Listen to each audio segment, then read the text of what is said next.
नमस्कार।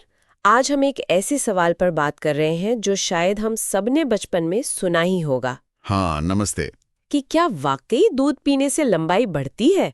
मतलब ये तो हर घर में सुनने को मिलता है। बिल्कुल, ये बहुत ही आम धारणा है। तो आज हमारे पास कुछ वैज्ञानिक स्टडीज हैं, कुछ असल जिंदगी के अनुभव भी हैं।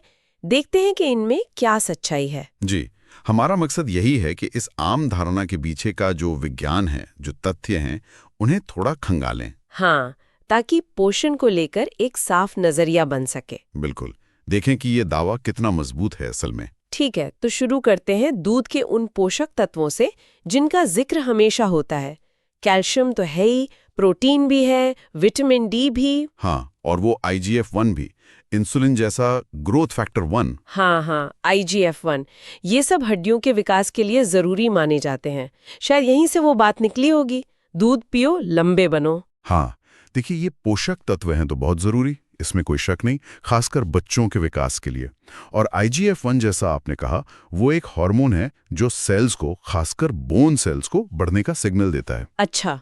पर सवाल ये उठता है कि क्या सिर्फ दूध पी लेना जिसमें ये सब है, क्या ये लंबाई बढ़ने की गारंटी है? यही तो सबसे बड़ा सवाल है। तो साइंस क्या कहता है इस बारे में? रिसर्च क्या बताती है? क्या दूध उतना चमत्कारी है? देखिए, रिसर्च तो यही बताती है कि सिर्फ दूध पीना काफी नहीं है।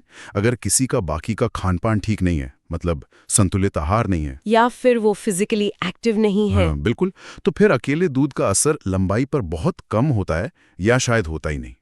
ये पूरी पहेली का बस एक छोटा सा हिस्सा है, आप कह सकती हैं। और इस पहेली का एक बहुत बड़ा हिस्सा तो जेनेटिक्स है ना, हमारी आनुवंशिकी। बिल्कुल। सुना है कि हमारी लंबाई का करीब 60 से 80% हिस्सा तो हमारे जीन्स ही तय करते हैं। हाँ, ये बात काफी हद तक सही है। जेनेटिक्स एक तरह से नींव है, मतलब हमारे माता पिता की लंबाई का असर वो दूध से कहीं ज्यादा हो सकता है। और एक और जरूरी बात है इसमें, वो है प्यूबर्टी यानी किशोरावस्था। अच्छा, वो कैसे? इस दौरान हमारी हड्डियों के सिरों पर ना ग्रोथ प्लेट्स होती हैं। यही वो हिस्सा है जो लंबाई बढ़ने देता है। अच्छा। लेकिन जैसे जैसे किशोरावस्था खत्म होती है, ये प्लेट्स बंद हो जाती हैं, फ्यूज हो जाती हैं। ओहो। उसके बाद लंबाई का बढ़ना शारीरिक रूप से मुमकिन नहीं होता। अच्छा, तो इसका मतलब ये हुआ कि अगर कोई वयस्क है, मतलब बड़ा हो गया है और वो लंबाई बढ़ाने के लिए दूध पी रहा है, तो उसका कोई फायदा नहीं होगा लंबाई के लिहाज से। हाँ, हड्डियों की मजबूती के लिए शायद ठीक हो, कैल्शियम वगैरह के लिए। निश्चित रूप से वयस्कों में दूध हड्डियों को स्वस्थ रखने में मदद कर सकता है, क्योंकि कैल्शियम और विटामिन डी मिलते हैं, पर लंबाई वो नहीं बढ़ सकती। तो ये सोचना कि दूध किसी भी उम्र में लंबाई बढ़ा देगा, ये बस एक मिथक है। तो फिर दूध को कैसे समझे? क्या ये लंबाई बढ़ाने में एक हेल्पर जैसा है, एक सहायक, खासकर बढ़ते बच्चों के लिए?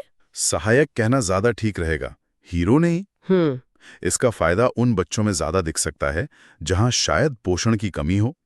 मतलब अगर किसी बच्चे को वैसे ही प्रोटीन या कैल्शियम कम मिल रहा है, तो दूध वो कमी पूरी करके नॉर्मल ग्रोथ में मदद कर सकता है। अच्छा। लेकिन अगर खान पान पहले से ही अच्छा है, संतुलित है और बच्चा एक्टिव भी है, तो दूध बस उस डाइट का एक हिस्सा है, कोई जादू नहीं। मतलब पूरा पैकेज जरूरी है, सिर्फ दूध नहीं। बिल्कुल, पोषण एक पूरी तस्वीर है, सिर्फ एक चीज नहीं। इसी बात को समझाने के लिए हमारे पास वो राहुल वाला उदाहरण भी था, है ना? हाँ, वो काफी दिलचस्प है। कि एक बच्चा था राहुल, जिसे बचपन से खूब दूध पिलाया गया, लेकिन उसकी लंबाई कुछ खास नहीं बढ़ी, एवरेज ही रही। हाँ, और फिर उसके पेरेंट्स ने शायद किसी एक्सपर्ट से सलाह ली होगी। बिल्कुल, उन्होंने फिर डॉक्टर की सलाह पर उसके आहार में और चीजें शामिल की, जैसे अंडे, दालें, हरी सब्जियां, मतलब डाइट को ज्यादा बैलेंस्ड बनाया। और साथ में उसे खेलने कूदने, थोड़ी स्ट्रेचिंग वगैरह के लिए भी प्रोत्साहित किया। अच्छा, तो नतीजा क्या निकला? नतीजा ये हुआ कि कुछ ही महीनों में उसकी लंबाई में अच्छी खासी बढ़ोतरी हुई। ज़मेतली, मतलब साफ दिखने वाली बढ़त। देखिए, ये एकदम सटीक उदाहरण है। हाँ, ये वाकई दिखाता है कि सिर्फ दूध पर फोकस करना शायद सही न हो। बिल्कुल, ये यही दर्शाता है कि बैलेंस न्यूट्रिशन, मतलब अलग अलग खाने की चीजों से पोषक तत्व लेना और साथ में फिजिकल एक्टिविटी, ये दोनों मिलकर ग्रोथ को सही दिशा देते हैं।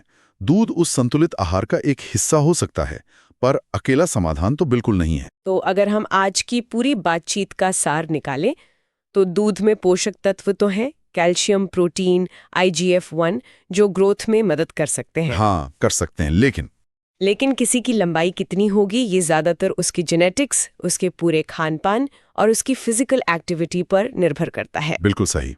और ये याद रखना बहुत जरूरी है कि प्यूबर्टी के बाद लंबाई बढ़ना बंद हो जाता है। हाँ, तो वयस्कों के लिए दूध हड्डियों के लिए अच्छा है, लंबाई के लिए नहीं।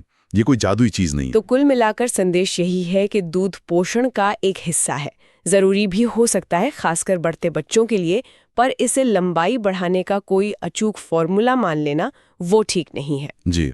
और ये हमारे श्रोताओं के लिए भी एक सोचने का बिंदु है। जब हमें ये पता चलता है कि सिर्फ दूध ही सब कुछ नहीं है, तो लोग अपने और अपने बच्चों के स्वास्थ्य और विकास के लिए पोषण को लेकर कैसे ज्यादा समग्र मतलब होलिस्टिक सोच अपना सकते हैं। हाँ, और ऐसी और कौन सी आम धारणाएं हैं स्वास्थ्य और पोषण से जुड़ी जिन पर शायद हमें दोबारा सोचने की जरूरत है? बिल्कुल, सोचने के लिए बहुत कुछ